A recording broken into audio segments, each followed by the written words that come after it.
सहित वो इसका लक्ष्यार्थ है, वही इसका लक्ष्यार्थ है, ये कह रहे हैं। तो मतलब कहते हैं कि और परमात्मा ही संपूर्ण जगत का शासक हो सकता है, क्योंकि वो संपूर्ण प्राणियों के आत्मा है, ये कह रहे हैं। देखो यहां लिखता है ईशिता परमेश्वर परमात्मा सर्वस्व। ईशिता माने जो परमेश्वर है, परमात्मा, वो सबका जो है, ईशिता माने सब पर शासन करने वाला है, सब पर शासन करने वाला। तो उसी को ईश कहा गया है। उस परमात्मा के द्वारा सारा जगत आच्छादित करना चाहिए। साहि सर्वमिष्ट सर्व जंतु नाम आत्मा सन, कहीं को परमात्मा तो सबको इष्ट है। क्या है?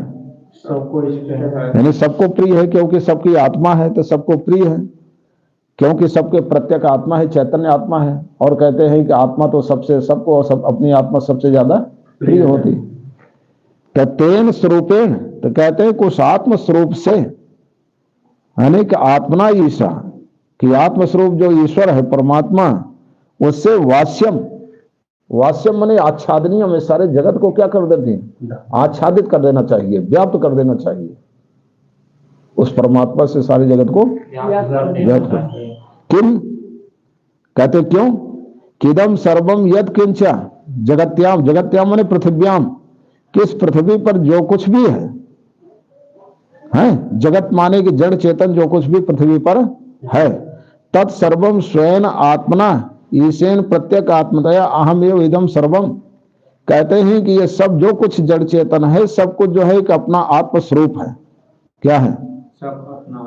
तो आत्मस्वरूप के द्वारा जो है कि जो आत्मस्वरूप नियंता है प्रत्येक आत्मा होने से, तो हम एव इदम सर्वम, वे हो जाएगा मैं ही सब कुछ हूं, मेरे द्वारा ही सारा जगत प्राप्त है, क्योंकि परमात्मा आपसे भिन्न नहीं है। इसलिए कहते हैं कि परमार्थ सत्य रूपेण, तो पारमार्थिक सत्य रूप है वो आत्म चैतन्य। क्या समझे? पारमार्थिक सत्य स्वरूप है कौन है? आत्म चैतन्य। और ये सारा जगत कहते हैं अनृतम इदम सर्वम जगत, ये सारा जगत अनृत है, मिथ्या असत्य है। क्या है? असत्य है। कहते चराचर जितना जगत है असत्य है। असत्य है तो इसका मतलब असत्य है तो सत्य परमात्मा से ढक जाएगा, असत्य क्या हो जाएगा? सत्य परमात्मा से ढक जाएगा। हाँ, इसलिए सारा जगत उसी से व्याप्त हो जाएगा, ये कह रहे हैं। आगे कुछ समझ? जैसे आगे उदाहरण देंगे, चलो टाइम तो हो गया काफी। जैसे आगे उदाहरण देंगे कि मान लो जैसे चंदन आदि है, आप उसको घिसते हैं तो चंदन में से सुगंध निकलती ना, सारा चंदन सुगंध से व्याप्त है।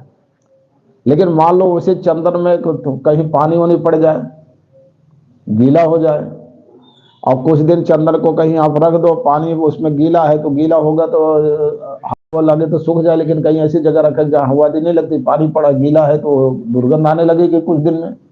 क्या आने लगेगी? दुर्गंध आने। लेकिन जो उसमें दुर्गंध आ रही वो चंदन का स्वरूप नहीं है। आ रही बात समझ में? जी समझ। चंदन का स्वरूप है सुगंध है, पूरे चंदन सुगंध से व्याप्त है, सुगंध से आच्छादित है, व्याप्त है। दुर्गंध उसका स्वरूप नहीं, लेकिन दुर्गंध उसमें क्यों आ गई? पानी की उपाधि के कारण। लेकिन अब जो उसमें दुर्गंध आ गई पानी उपाधि के कारण, तो उसको कुछ देर चंदन में घिस दीजिए जो जहां तक ऊपर से, तो जब उसकी दुर्गंध खत्म हो जाएगी फिर सुगंध आ जाएगी। जब उसका गंदा भाग हट जाएगा उपाधि वाला, फिर सुगंध उसकी आ जाएगी। दुर्गंध उसकी सुगंध से फिर आच्छादित हो जाएगी, क्योंकि दुर्गंध मिथ्या है, सुगंध की सत्य है, तो सुगंध से दुर्गंध दब जाएगी, हट जाएगी। वैसे कहते हैं कि परमात्मा का जो स्वरूप है तो सर्वव्यापक है, आनंद रूप है। लेकिन जो इसमें आपका दुख है, सुख दुख शोक मोह आदि जो हो रहा है, या जो आप इसमें जो माया आदि की दुर्गंध है, ये दुर्गंध किसके कारण आई? जो परिच्छिन्नता आ रही है, सुख दुख आदि आ रहा है, किसके कारण? माया के कारण। लेकिन जब ज्ञान से आप उसको जानोगे तो माया की दुर्गंध हट जाएगी, तो वही रहेगा। जब माया की दुर्गंध हट गई, दुर्गंध से ही जगत है, लेकिन उसका असली स्वरूप जगत नहीं है, उसका असली स्वरूप तो आनंद है। जैसे चंदन का असली स्वरूप दुर्गंध नहीं, उसका सुगंध है। दुर्गंध हट गई, सुगंध ही रहा, दुर्गंध दब गई। वैसे जो है कि ज्ञान से जब आप जान लोगे को आनंद रूप परमात्मा है, तो संपूर्ण जगत आपको उस आनंद रूप ब्रह्म ही दिखाई पड़ेगा। फिर ये जगत की जो माया के कारण जगत की दुर्गंध आपको दिखाई पड़ रही थी, वो दब जाएगी, ये नहीं दिखेगा। वही उसी से आच्छादित हो जाएगा सारा जगत।